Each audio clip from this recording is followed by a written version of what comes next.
Happy independent day, শুভ স্বাধীনতা দিবস। আরে তুমি এখানে এরকম করে বসে আছো কেন? চলো চলো বাইরে যাই, কত লোক ঘুরতে বেরিয়েছে, চলো। আর স্বাধীনতা, ফোন খুললেই খালি এখানে ধর্ষণ হচ্ছে, ওখানে প্রোটেস্ট হচ্ছে, মানে এসবের নাম করে কি বলবো আর। মানে আরে স্বাধীনতার মানে এখনো বুঝলে না? আরে আজকে আমাদের বিপ্লবীরা আমাদের দেশকে স্বাধীন করেছে বলে আজকে এই দিনটা আমরা দেখতে পাচ্ছি।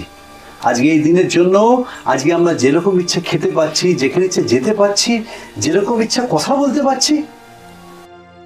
স্বাধীনতা মানে কি? যে যার যা ইচ্ছা বলে দিলাম প্রোটেস্টের নামে, প্রধানমন্ত্রী ইভেন তার মৃত মাকে নিয়ে উল্টো পাল্টা কথা বলে দিলাম, যা মুখে ভাষা আসলো বলে দিলাম, এটাই কি স্বাধীনতা? এর জন্যই কি আমাদের বিপ্লবীরা প্রাণ দিয়েছিলেন? দেখো একটা কথা বলি, স্বাধীনতা মানে এই নয় যে যে যেরকম পারবে বলবে। সব জিনিসের একটা ভালো আর খারাপ দিক আছে। আজকে এই ঘটনাটা ঘটবার জন্য যেমন তোমার মনে যেরকম খারাপ লাগছে, তেমনি সারা ভারতবর্ষে তোমার মতো অনেক বাবা মা আছে, তারা এখন ভাবছে, তারা এখন বুঝতে পারছে যে শিক্ষার থেকেও বেশি দরকার তাদের সংস্কার। তুমি ঠিকই বলেছো গো। এই আন্দোলন আমাদের চোখে আঙুল দিয়ে দেখিয়ে দিয়েছে শিক্ষার থেকেও আগে দরকার হচ্ছে সংস্কার, যেটা পায় একটা বাচ্চা তার পরিবার থেকে। মানে তাদেরকে ম্যানিপুলেট করছে, তারা ম্যানিপুলেট হচ্ছে এবং তারা দেশ বিরোধী কাজ করছে এবং দেশের যারা উচ্চ পদে রয়েছে তাদেরকে অসম্মান করছে।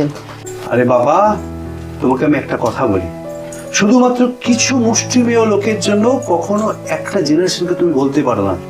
এই জেনজি যাদেরকে নিয়ে তুমি আজকে ভাবছো যে যন্তর মন্ত্র আজকে কি করেছে, কিন্তু তুমি দেখো ঝাড়খণ্ডে সেই একই ঘটনা, একই পেপার লিক, কিন্তু সেখানকার ছেলেরা কি সুন্দরভাবে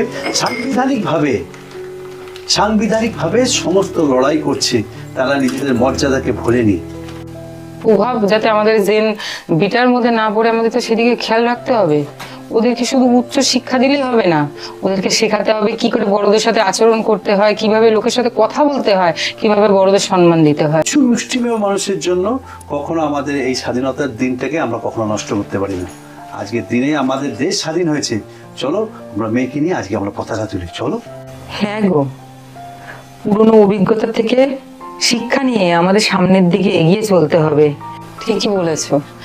আমরা বরং ওই নেগেটিভ কথা বাদ দিয়ে কিছু পজিটিভ কিছু ভাবি, তাই না? অবশ্যই। নাহলে আমাদের জেন বিটার কি হবে? আসো, চলো মামা, চলো, চলো, চলো আমরা পতাকা ঘোরাবো।